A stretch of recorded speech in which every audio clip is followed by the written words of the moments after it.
భారత విదేశాంగ మంత్రి ఎస్ జయశంకర్ ఇటీవలి మాస్కో పర్యటనలో భాగంగా రష్యా అధ్యక్షుడు వ్లాదిమిర్ పుతిన్ తో సమావేశమయ్యారు. ఈ సందర్భంగా వారిద్దరూ ఆత్మీయంగా హ్యాండ్ షేక్ చేసుకున్నారు. దీనికి సంబంధించిన దృశ్యాలు మరియు ఫోటోలు అంతర్జాతీయ దృష్టిని ఆకర్షించాయి. సాధారణంగా విదేశీ కుట్రల నేపథ్యంలో రసాయన దాడులు జరగవచ్చన్న అనుమానంతో పుతిన్ ఎవరితోనూ హ్యాండ్ షేక్ వరకు రానియరు, దూరం నుంచే పలకరిస్తారు. అలాంటిది మన దేశం పట్ల ఉన్న మిత్రత్వం నేపథ్యంలో మన విదేశాంగ మంత్రి జయశంకర్ ను సాదరంగా ఆహ్వానించి కరచాలనం చేశారు. ఇది చాలా మందిని ఆకర్షించింది.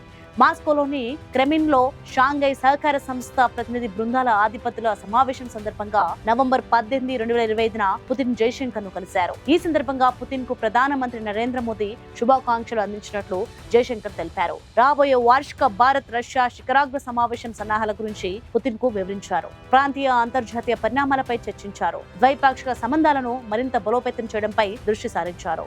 ఈ హ్యాండ్ షేక్ భారత్ రష్యా మధ్య ఉన్న బలమైన వ్యూహాత్మక భాగస్వామ్యాన్ని, స్నేహపూర్వక సంబంధాలను ప్రతిబింబిస్తుందని విశ్లేషకులు అభిప్రాయపడ్డారు. ఈ పర్యటనకు ముందు జయశంకర్ రష్యా విదేశాంగ మంత్రి సెర్గీ లావ్రోవ్ తో కూడా విస్తృత చర్చలు జరిపారు.